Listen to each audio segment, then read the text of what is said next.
हाँ, बात खाने की आ गई तो एक और कह दूं। कार्ड आता, कार्ड एक आदमी की दावत है तो मोटरसाइकिल पे 3 बैठ के जाते हैं।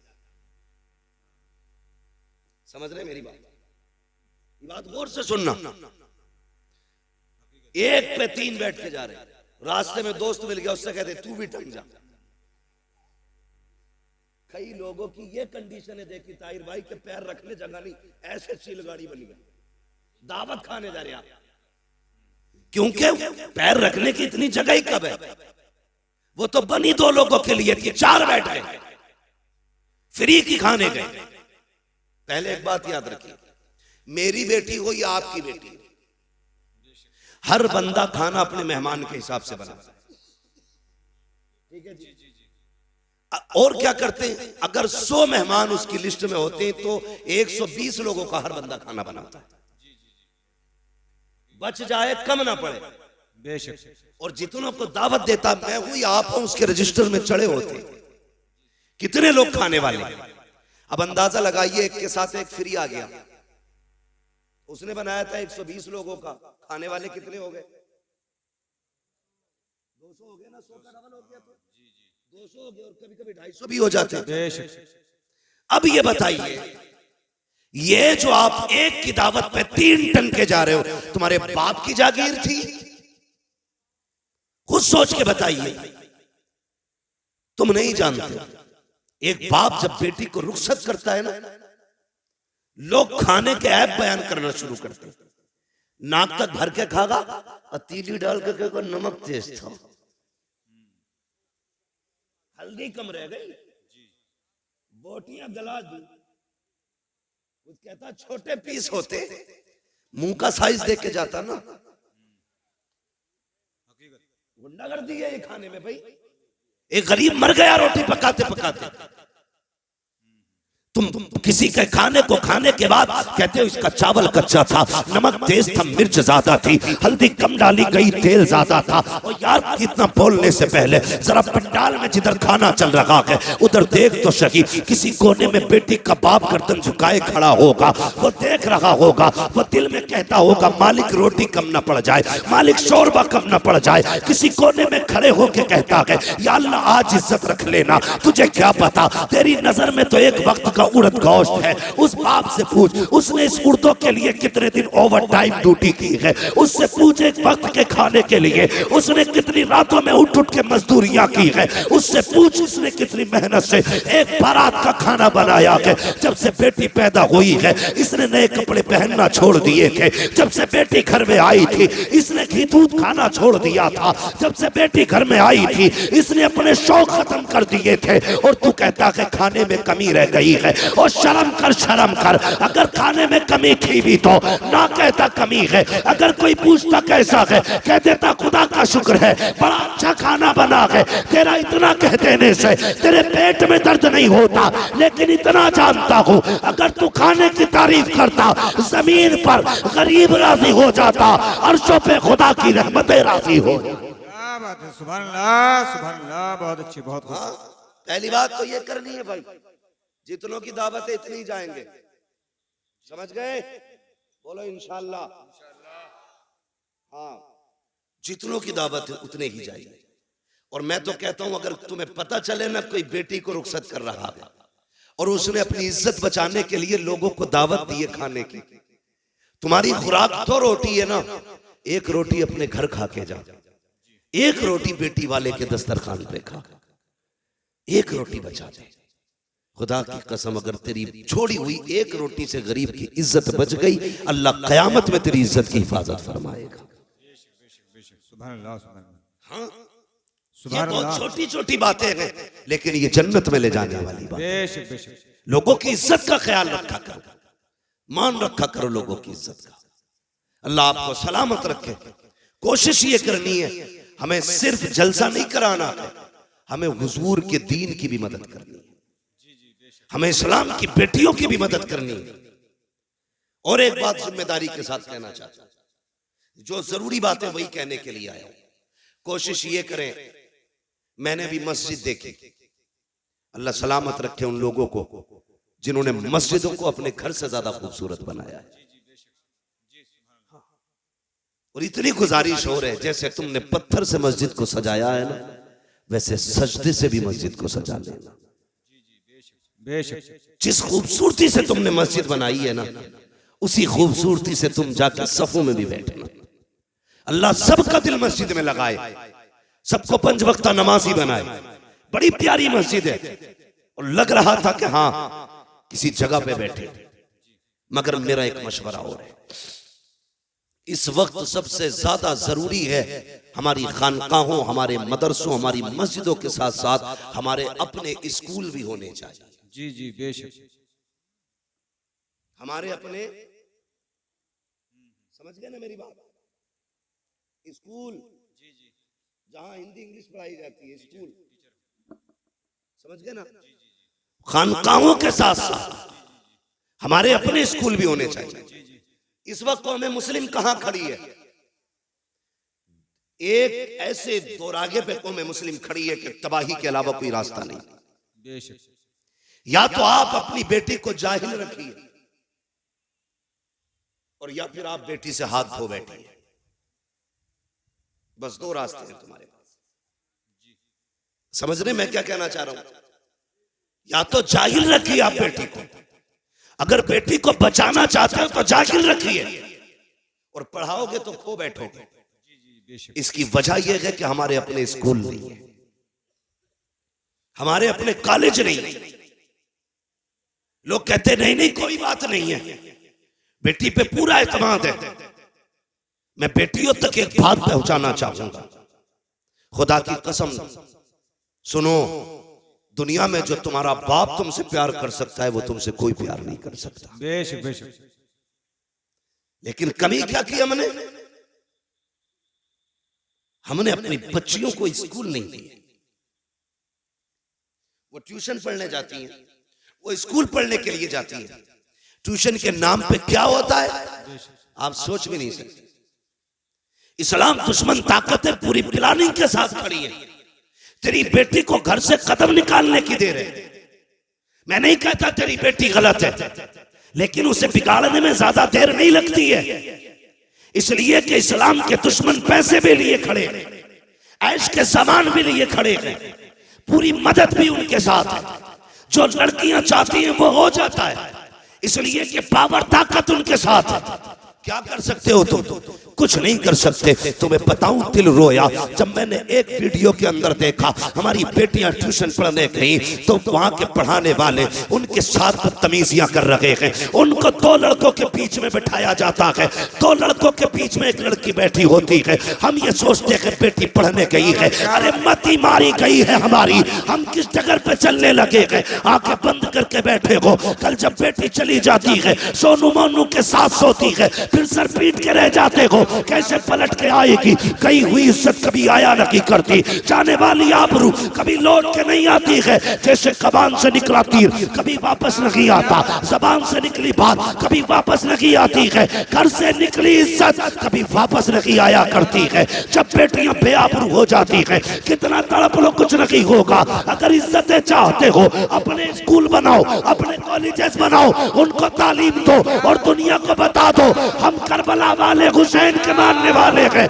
खानकाहे भी हम बनाएंगे, स्कूल भी हम बनाएंगे। नारे तकबीर, नारे रिसालत, मसलक के आला हजरत फैजाने हुजूर ताजुल शरिया, रज़वियों की तकरीर, नबी के दुश्मनों की फूट गई तकदीर। समझ रहे मेरी बात? ये भी कोशिश करो खान साहबो, तुम्हारे अपने स्कूल होने चाहिए। और फख्र से कहो हमारा अपना स्कूल है। क्या इनके नकाब नहीं उतारे गए स्कूलों में? दुनिया गूंगी बनी रही, मुझसे बर्दाश्त नहीं होता। मौत एक बार आनी है, एक बार मरना है। और याद रखिएगा किसी ना किसी को तो कुर्बान होना पड़ेगा, किसी ना किसी को तो मरना पड़ेगा। मेरी बात सुने, हमारी बेटियों के नकाब उतारे गए स्कूल में एंट्री से पहले। ड्रेस के नाम पे उनके कपड़े उतार दिए गए। तुम्हारे अपने स्कूल होंगे, किसी की मां ने दूध नहीं पिलाया है, किसी की बेटी की कोई जूती उतार सके, कपड़े तो बड़ी बात। अपने स्कूल बनाओ, शौक कम करो। होटलों में नाश्ते कम करो, इस पैसे को बच्चों के मुस्तकबिल पे लगाओ। मुजफ्फरपुर के अंदर एक बच्चे को पिटवाया जाता है, ये मुस्लिम है। हमने थोड़ी देर बैठ के मोबाइल में देखा और ये कहा बुरा हुआ। तुमने क्या किया कौम के लिए? अगर ये बुरा हुआ तो क्या दिया तुमने? दिल रोता है। मैं सुन्नी हूं, मुझे वहां भी कोई ना समझे जी, मगर तकलीफ होती है। खानकाहों में जाना हमारा वतीरा है, बुजुर्गों के कदमों में बैठना हमारी इज्जत है। जी बेशक। लेकिन कई बार ऐसा मैंने देखा है, खानकाहों में जितनी ऊंची गोलकें लगी हैं उसमें पैसे डालने जगह नहीं होती, उंगलियों से धकेल धकेल के पैसे भरे जाते हैं। उन पैसों को गिनने के लिए लोगों के नंबर नहीं आते हैं। और यार कभी वही पैसा उठा करके बच्चों के मुस्तकबिल पे लगाओ, स्कूल कॉलेजेस पे लगाओ। खुदा की कसम खा के कहता हूँ, खानकाह में पैसा दोगे तो शायद 10-20 का पेट भरेगा। अगर यही पैसा तुम अपने बच्चों के मुस्तकबिल पे लगा दोगे, 10-20 का नहीं बल्कि 10-20 सदियों का अल्लाह भला फरमा दे। क्या बात है, सुभान अल्लाह, सुभान अल्लाह। बहुत अच्छी, बहुत अच्छी, बहुत खूब। बहुत खूब। इस तरह बिगड़ा गया साकी, उन्हीं को जाम मिलता है जिन्हें पीना नहीं आता। जी जी बेशक। उन्हीं को जाम मिलता है जिन्हें पीना नहीं आता। माशाअल्लाह। मेरी बात सुने, कई गलत नहीं है, कारी बाकर साहब, कारी असगर अली साहब, ये उलमा मदरसे से जुड़े लोग जानते हैं, तनख्वाहों को कई कई महीने हो जाते हैं। इमाम की तनख्वाह कितनी रहती है मस्जिदों में? 10,000 12,000 है, इतनी तनख्वाहें रहती हैं। उसमें भी क्या होता, अगले महीने ले लियो, मारी जा रही है कि तनख्वाह तुम्हारी, हम भाग रहे हैं क्या? खुद सोचो, ये 12,000 की तनख्वाह देने में पूरी कौम ऐसी बातें करती है। पहली बात तो ये कहूं, जब वक्त हो जाया करे तनख्वाह एक दिन पहले ही दे दिया करो। जिस तरह तुम्हारे बच्चे होते हैं उसी तरह इमाम के भी बच्चे। कोई ये ना समझे इमाम साहब बुलवा रहे हैं मुझसे, पहले सुन लीजिए, कभी पता चले अगले दिन दोनों इमामों की छुट्टी कर दो। वो नहीं है। ये सारी बातें मैं अपने दिमाग से और अपनी जरूरत के पेश नजर ये बात कर रहा हूं, जिसकी मैं जरूरत महसूस करता हूं। हाँ, इमामों की तनख्वाहें बेचारों की 6-6 महीने लेट है। उनके भी बच्चे हैं, वो भी बीमार होते हैं, उनकी भी दवाइयां हैं, उनके भी शौक हैं। लोग कहते हैं दिल नहीं लग रहा नमाज में, लगेगा कहां से, तनख्वाह तूने दी नहीं। उसके घर आ गई है भतीजे की शादी, बीवी ने कहा इमाम साहब की सूट तो जरूर बनेगा। तो वो फजर में भी खड़ा है ना, दुनिया सो रही है, वो हिसाब लगा रहा कहां से लाऊंगा। तो तेरा दिल लगेगा नमाज में? खुद बताना वगैरह, अल्लाह अकबर। उसके बाद कह रहा पता नहीं उस दुकान पर 1700 का मिलेगा, वहां 1800 का, वहां 2100 का, वो भी पैसे मिले भी नहीं है, किससे उधार लूंगा। ये सारा हिसाब जब फजर में लगेगा तो दिल लगेगा नमाज में? जरूरतें पूरी कर दो। जब वो खड़ा हो ना, उसका दिमाग दुकान पे न जाए, उसका दिमाग सीधा अल्लाह की बारगाह में चला जाए। बेशक बेशक। हाँ, मैंने बड़े बड़े पैसे वालों को ऐसे जेब में हाथ डाल के कहते देखा, अरे यार इमाम साहब थोड़ी देर पहले कहते, अभी तो कलवा ले गया, इसका कलवा भी जरूरत पे आता। जी जी। ये बड़ा यार एक मिजाज बना लिया लोगों ने। किसी ने किसी का, अरे थोड़ी लेट हो गए भाई तुम, अभी 5 मिनट पहले कह दे। क्या आदतें बन गई? आदतें झूठ और मक्कारी फितरत हो गई हमारी। फितरत है, किसी का इंतकाल हो जाए और तुम ना बताओ, फिर वो पूछे यार तुम जोहर में नहीं थे, यार दफन में गया था। अरे यार मुझे क्यों नहीं बताया, मैं भी जाता। फर्ज कर लो अगर जाते टाइम बता दो चलेगा, अरे यार क्या बताऊं वो बकरा बीमार है ना, मैं भी चलता। मतलब करना आसान ही है, जिधर से चाहो कान पकड़ लो। ये भी कोई जिंदगी है? जिसके साथ खड़े हो खुलूस के साथ खड़े हो, खुलूस के साथ। दिखावा नहीं होना चाहिए, मक्कारी नहीं होनी चाहिए। अरे इमाम साहब अब कहिए तुमने, अभी अभी कलुआ आया था, सारी दे दी, चलो फिर भी देखेंगे, ये कह के जान बचा के निकल लेते। अभी आ जावे तावीज देने वाला, एक बकरा लाइए, पैसे ना होंगे तो बीवी के जेवर गिरवी रख के बकरा ला। बकरा अब तो देखो तरक्की कर ली सबने, पहले मुर्गा मांगते थे, बकरा मांगते। पूरा बकरा चाहिए। ये बता खानदान की तकदीर लिखेगा क्या इससे, पूरे बकरे से? भाई हम तावीजों में और अपनी जरूरत के लिए कुछ भी कर सकते हैं, दूसरे के हक के लिए कुछ करने तैयार नहीं। इन चीजों से निकलिए, खुलूस पैदा कीजिए दिल में। देने वाला कौन है बोलो? सारे बोले कौन देता है? और जोर से कौन देता है? जरूरतें कौन पूरी करता है? अल्लाह करता है ना। उसकी रजा के लिए तू दूसरों के काम चला, वो तेरे काम चलाना शुरू कर दे। हाँ, जब तक तुम अपनी तदबीर हिसाब लगा रहे, 100 रुपए बचा लू भाई, कल इससे कोरमा बनना है, कीमा लाऊंगा 100 रुपए का, मुंह पे हाथ मार के खाऊंगा। लाया खरीद के, पक भी गया, अल्लाह ने पेट खराब कर दिया। अब टुक टुक देखते आ, ले भी आया, पक भी गया, खा नहीं सकते। अल्लाह कहता देख ये मेरी पावर है, हम अगर चाहे तो तेरे हाथ में कभी तेरे मुंह में नहीं जाने दे सकते। जी बेशक, हाथ में भी। और कहता जो हम पे भरोसा करता है ना, हम उसे वहां से देते जहां से वो सोच भी नहीं सकता है। बेशक बेशक, सोच भी नहीं सकता है। इसलिए मेरी गुजारिश है, जहां जरूरत है वहां इन्वेस्ट करो। बेशक। लेकिन आज सबसे बड़ा तो दबंग वही है ना जो सबसे ज्यादा इमाम को डरा के रखे। और इमामों से भी हाथ जोड़ के गुजारिश है, प्रधान आ जा तो सराहना ना छोड़ा करो, तुम इमाम हो। हाँ, ये भी मामलात खराब है। प्रधान आ गए तो जगह छोड़ दी, कोई गरीब आ गया तो हिलने ही तैयार नहीं।